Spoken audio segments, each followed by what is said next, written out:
j'espère que vous allez bien. Aujourd'hui je vous retrouve dans une petite vidéo qui sera mon bilan lecture du mois de mars. Et je vais vous parler du coup de toutes mes lectures de ce mois, des livres que j'ai achetés, des livres que j'ai commencés et vous faire un petit récap. J'ai une dizaine de livres à vous parler et ce sera assez fouillis parce que tous les livres sont à côté de moi, un peu mis n'importe comment. Et je vais vous en parler petit à petit. Et je vais vous dire ce que j'ai lu, ce que j'ai pas lu, ce que j'ai acheté, ce que j'ai commencé. Et vous saurez tout ça au fur et à mesure.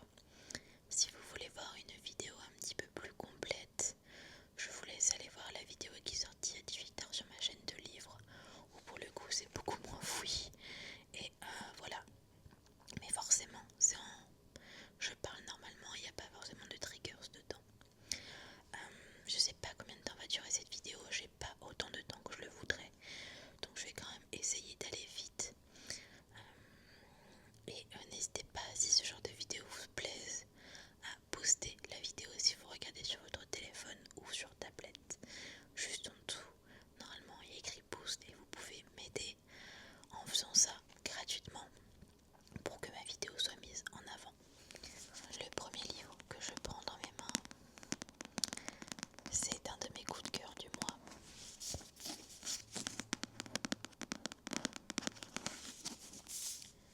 J'ai lu ce livre à l'occasion de mon 7 jours 7 livres et j'ai eu un réel coup de cœur en le lisant parce que je l'ai lu en moins d'une journée et je dois avouer que j'ai adoré l'histoire de A à Z où on va suivre Juliette qui se retrouve enfermée dans un asile parce qu'elle a le pouvoir et le don que de pouvoir tuer les gens si elle les touche trop longtemps. C'est pas un don qui lui plaît, c'est pas quelque chose qu'elle souhaite, mais elle doit vivre avec ça. Et après qu'il lui est arrivé plein de choses négatives, ils ont décidé de l'enfermer. Mais étant donné que c'est la guerre, les gens veulent plus ou moins l'utiliser comme une arme de guerre. Et on va suivre ça mêlé à une romance avec un garçon. Voilà, donc j'ai lu le premier tome qui a été un réel coup de cœur. Et je dois avouer que je m'attendais pas à autant aimer.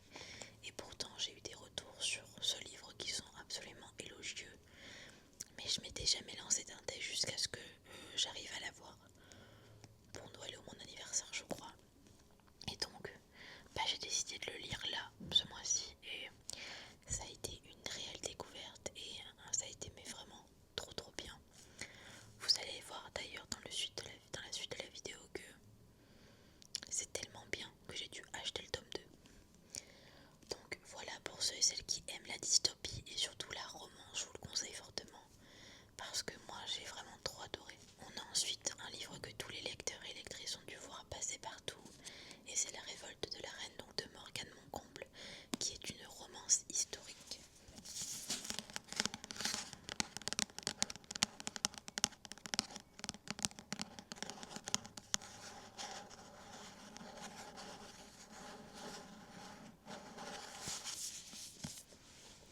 Dedans, on se retrouve en 1788 avec du coup la reine Acacia et le roi Alexandre qui vont se marier pour faire en sorte que leurs deux royaumes entre guillemets soient ok.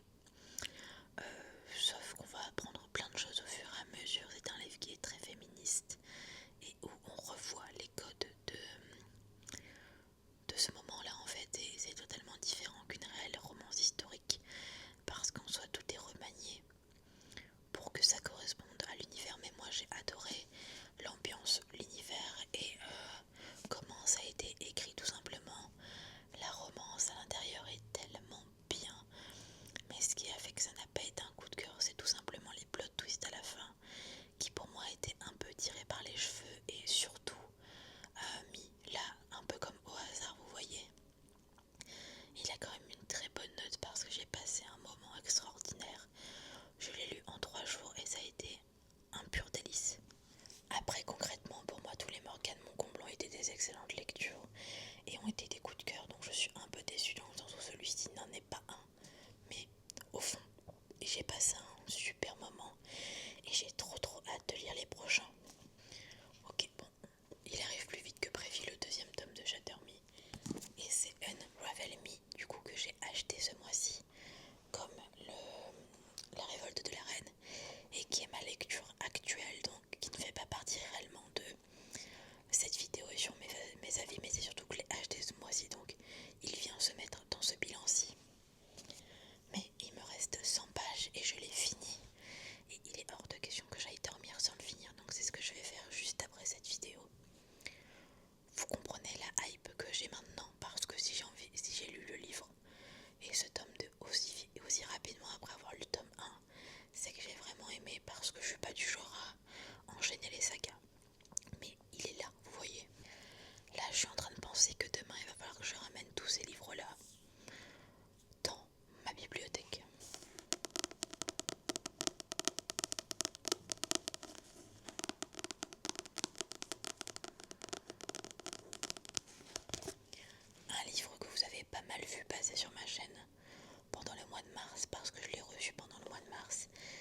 casser nos âmes brisées et nos cœurs liés. Et il y a également un unboxing qui est très relaxant par rapport à ce livre. Et c'est une lecture en cours que j'ai commencé au mois de mars et que je finirai certainement, et c'est sûr, au mois d'avril. Je vous fais pas le résumé parce que je vous l'ai déjà fait plusieurs fois sur la chaîne. Je pense que ceux qui vont revoir ce livre en aura peut-être marre. Mais il me reste 170 pages à lire et j'ai un avis qui est assez mitigé pour l'instant, donc j'ai pas envie de vous donner mon avis alors que j'ai pas fini le livre, mais je compte bientôt le finir. On passe à un livre que je n'ai pas lu mais que j'ai acheté ce mois-ci, et c'est La Maison des Pancakes aux fraises, donc de Laurie Gilmore, qui est absolument trop kiki et trop mignon. C'est un livre qui me tente vraiment beaucoup et que je vais lire dans le cadre d'un vlog pour ma chaîne Livre. D'ailleurs, n'hésitez pas à me dire si vous voulez des vlogs de lecture ici, parce que je pourrais carrément vous en faire et je pense que ce serait carrément intéressant. Des petits vlogs de lecture avec du tapping et simplement du blabla. J'ai très hâte de le lire. Dedans, on suit Archer qui est chef mondialement célèbre et les perd solo.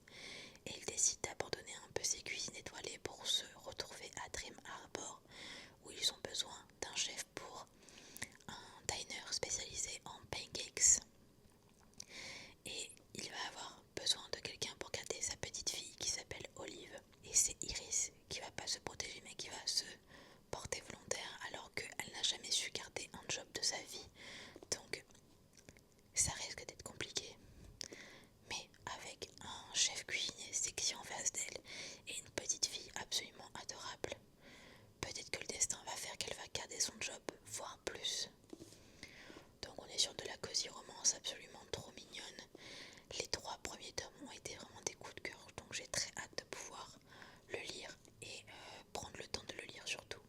Toujours un roman que j'ai acheté au mois de mars, toujours dans la vibe rose, et c'est Willow Lake, donc de Alicia Garnier. C'est une small town romance et je vous fais tout de suite le résumé.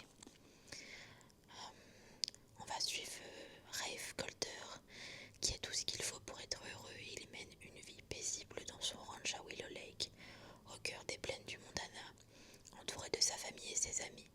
Mais cette tranquillité explose le jour où Fallon Calloway réapparaît. Fallon, la New-Yorkaise aux airs de princesse irrésistible et imprévisible,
ce mot dans le cœur, vengeance. Depuis 2 ans, elle traque l'assassin de son père et a même intégré la police pour infiltrer le gang, qu'elle sait coupable de son malheur. Son but est clair, faire tomber Mac, le mystérieux chef de cartel, dont personne ne connaît le visage à n'importe quel prix.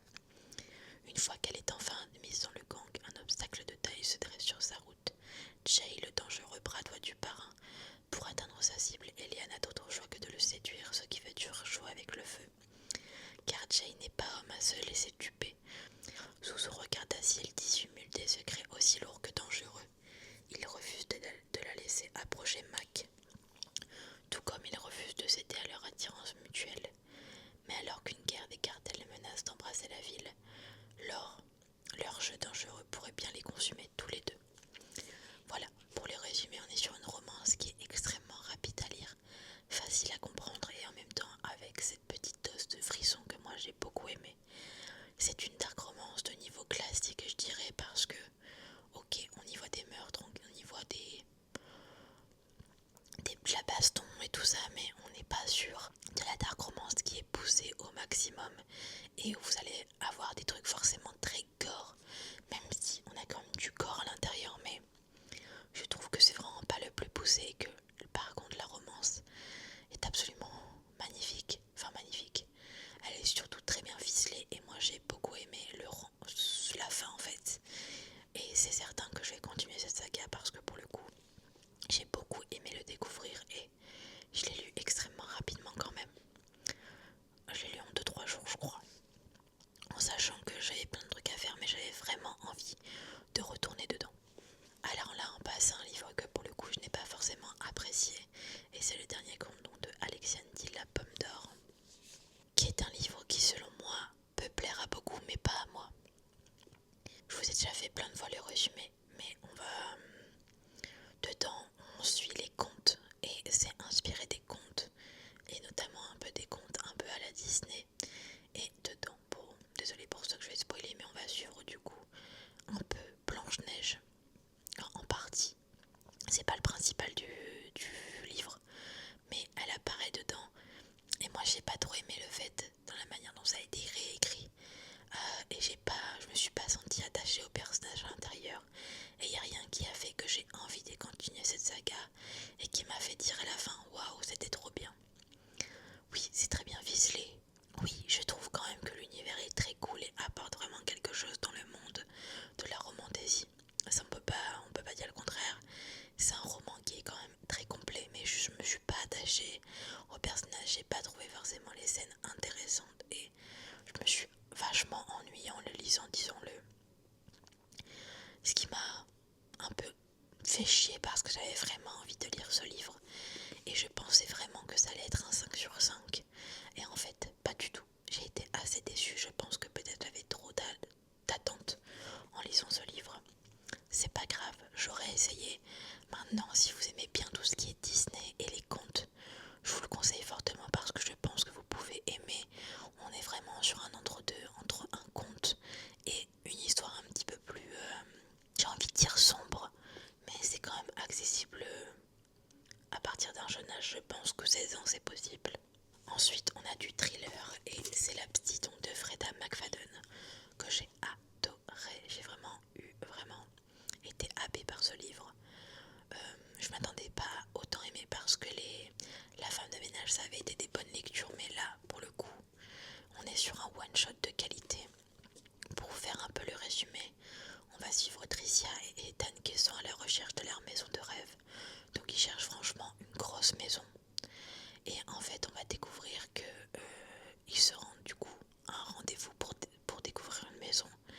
Mais l'agent immobilier n'est pas là et il y a une tempête de neige donc ils n'ont plus de réseau.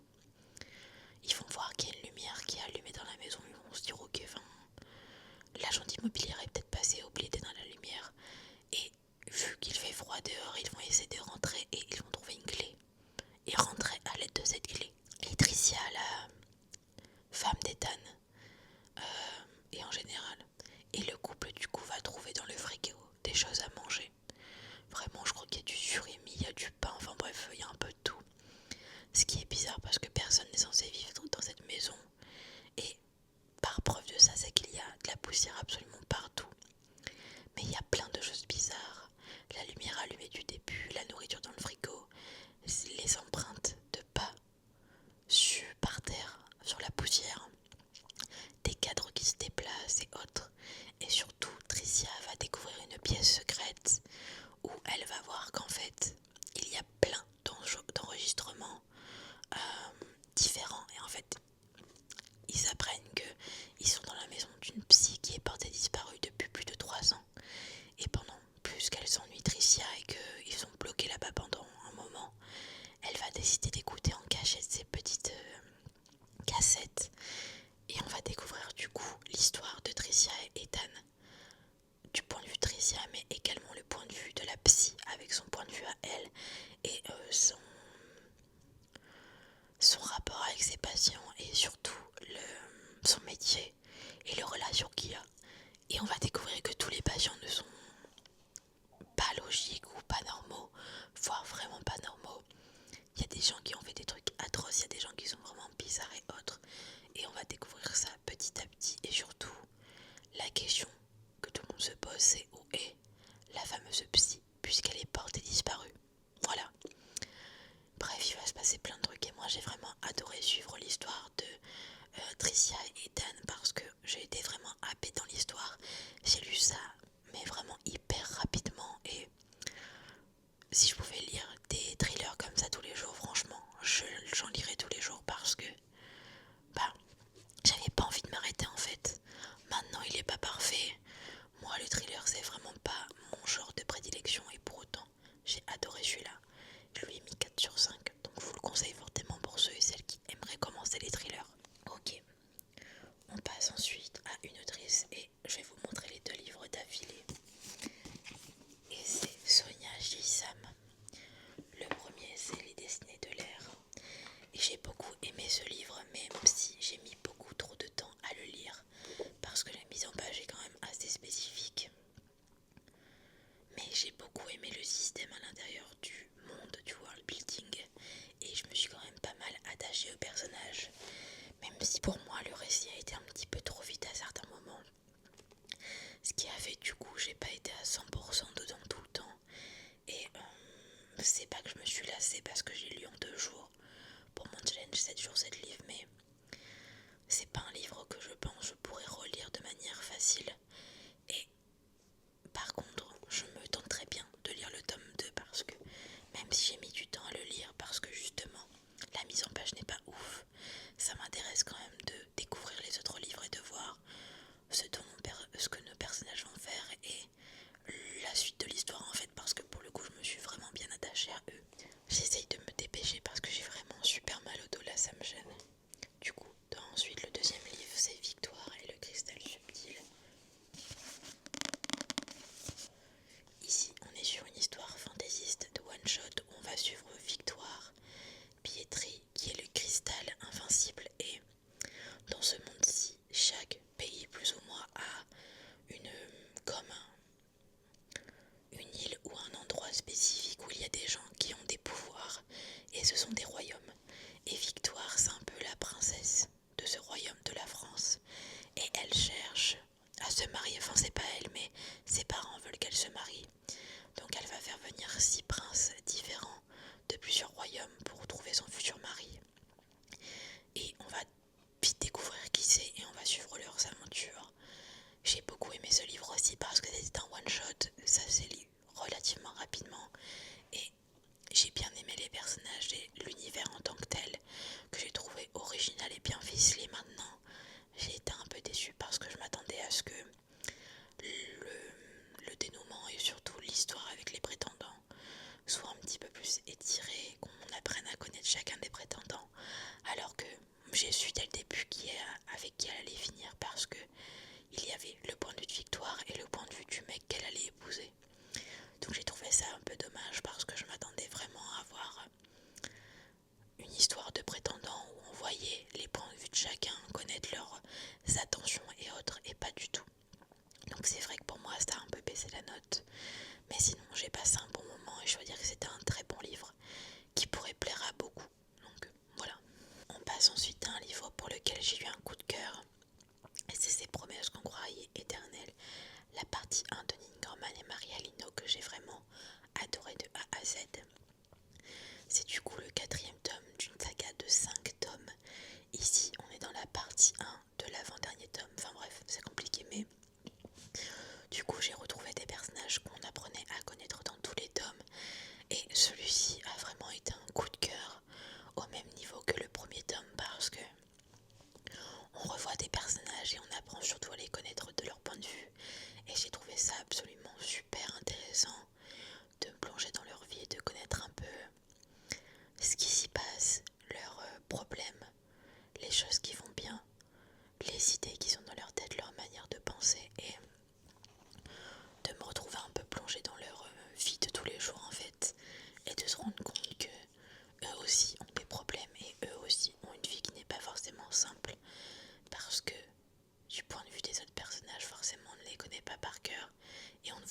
attaché à eux depuis le premier tome, qu'en fait c'était juste un plaisir de les retrouver. Et malheureusement j'ai détesté les voir souffrir et voir que leur vie n'était pas aussi bien que ce qui paraissait, et en même temps ils sont tellement humains. Vraiment, ça a été un des meilleurs livres que j'ai lu pour l'instant depuis le début de l'année, et j'ai très hâte de pouvoir lire la partie 2, même s'il me faut un moment pour souffler, parce que c'est des livres qui abordent des sujets hyper sensibles: l'alcoolisme, le fait de grandir, le suicide, la dépression et plein d'autres choses qui sont quand même lourdes à lire, mais que j'ai quand même absolument adoré parce que c'est tellement vrai. Donc j'ai très hâte de pouvoir lire la partie 2 qui m'attend bien sagement dans ma pile à lire, et je pense la lire d'ici l'été, je pense. On passe à l'avant-dernier livre, et à un livre que j'ai bien aimé mais sans plus, et c'est du coup The Last God, donc de Ines Eck. On va suivre une histoire avec des dieux, notamment une déesse, donc Lucinda, qui est la déesse de la lune et de la nuit, qui refuse de porter le poids du fait d'être une déesse, et donc elle décide d'aller sur Terre et de fuir ses responsabilités pendant plusieurs années, ce qui cause énormément de problèmes à l'endroit où les dieux vivent. Et il y a donc le dieu de la mort, Rory, qui va la ramener et qui va faire en sorte qu'elle revienne à l'endroit où il y a tous les dieux. Et lorsqu'elle rentre, elle se rend compte de tous les problèmes qu'il y a eu, et on suit ça mélangé du coup à sa romance avec Rory, que moi j'ai pas trouvé extraordinaire. Maintenant j'ai quand même bien aimé le world building et j'ai trouvé ça sympa, la manière dont c'était fait, mais j'ai pas été transportée par la plume. Il y a beaucoup de choses qui m'ont dérangée, et même si c'était quand même agréable, je continuerai pas la saga parce qu'elle n'a pas assez piqué ma curiosité pour ça. Et je lis tellement de livres, et j'ai tellement de livres à lire, qu'en fait je peux pas me permettre de rester bloquée sur une saga que j'aime moyennement. Donc c'est pas en soi une déception. Je pense simplement que c'était pas moi la cible, et peut-être que c'est pour des personnes plus jeunes. En tout cas avec moi ça l'a pas fait tant que ça, mais je suis sûre que ça peut plaire pour ceux et celles qui aiment bien les romances et les fantaisies avec de la divinité, mais pour moi c'était un peu du refus, et voilà. Et le dernier livre dont je vous parle, qui a été un coup de cœur intersidéral, dont je vous ai parlé dans ma vidéo de mes coups de cœur du mois de février-mars, et c'est le théorème des moyennes parfaites, donc de Léonore Larc. Et dedans on va suivre Juliette qui n'aspire qu'à une chose, la normalité, et pour ça elle a créé le théorème des moyennes parfaites, qui consiste à avoir toute sa vie dans la moyenne pour ne pas qu'on la remarque, et que simplement sa vie se passe pour le mieux possible. Et sa voisine va déménager, et c'est Gabrielle qui va remplacer, enfin qui va devenir locataire de cet appartement, et donc elle se retrouve à sa pendaison de crémaillère et elle va le rencontrer. Et Gabriel, c'est un peu tout le contraire d'elle, il aime se faire remarquer, il aime qu'on l'entende, il aime qu'on le voit. Et donc lorsqu'il va capter que elle est pas droit tirée par lui, ou elle est assez distante, et bien ça va devenir un défi pour lui. Mais on va découvrir aussi que Gabriel est accro à certaines drogues. Je me rappelle plus exactement c'est laquelle, mais en tout cas, bah c'est un drogué quoi. Et Juliette va hésiter à aller l'aider, parce qu'elle sait que l'aider, ça pourrait peut-être signer un peu, pas son arrêt de mort, mais bah, mettre des choses négatives dans sa vie. C'est une romance contemporaine mélangée à de la psychologie. C'est plus une romance psychologique que contemporaine d'ailleurs, mais on est vraiment sur une happy end et sur un livre avec des personnages qui sont extrêmement bien construits, où on voit vraiment un avant et un après, une psychologie qui est poussée vraiment à un niveau que moi j'ai adoré. On s'attache vraiment aux personnages parce qu'on apprend à les connaître de manière assez futile et à la fois assez profondément, parce qu'on est là dans leurs problèmes, on est là dans les moments où ça ne va pas, mais on est là également dans les moments où ça va, et ça a juste été divin à lire, je dois dire. Je l'ai lu en 2 jours et j'ai dû le finir en pleine nuit parce que j'avais tellement envie de le lire que je ne pouvais pas m'arrêter, et je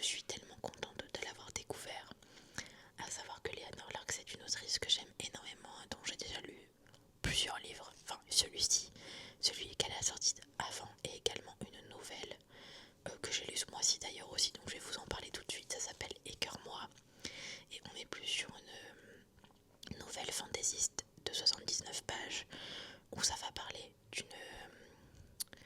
d'une sorcière qui a malheureusement fait quelque chose de mal et les reines des sorcières entre guillemets on lui ont dit qu'elle pouvait continuer de vivre seulement